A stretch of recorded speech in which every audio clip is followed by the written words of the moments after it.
It's just another Monday commute, but it's no ordinary ride for Rich Davey. For one, there's all those news cameras. It's his first day as the New York City Transit president. But I want to see that improved. There are a lot of items on that list of improvements, and he's hearing more as he moves around the system on Monday.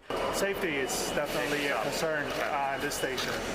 And also it's always very dirty here. Palopino works the overnight shift and ran into the new transit president at the turnstiles in Jackson Heights. People are coming back, which is great news. But again, we've got a lot of work to do when it comes to safety and security.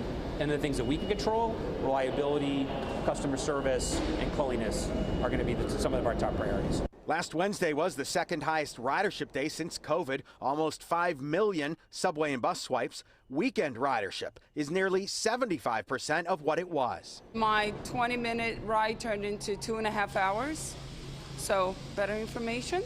Riders say the new transit president should focus on what it's really like to ride and wait, including fixing the long waits for weekend service, adding more accessible stations. More elevators are on the way, including at the Clark Street station, which should reopen soon after the final testing of the lifts is done. Overall, it's pretty good.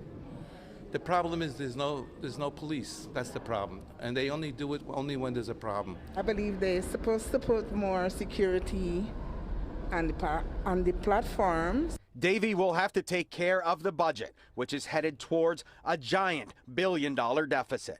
It's really important if we're going to increase service, if we're going to find ways to make sure that the system continues to run and don't put that on the backs of riders, that he makes those relationships and finds ways to keep the money coming.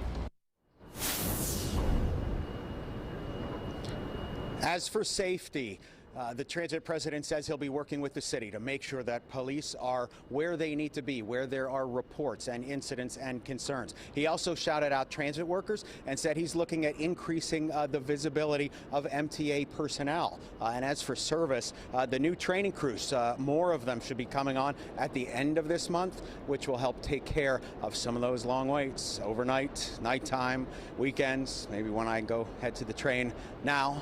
Live in Brooklyn, Prospect Heights, Greg Mocker, Pix 11 News.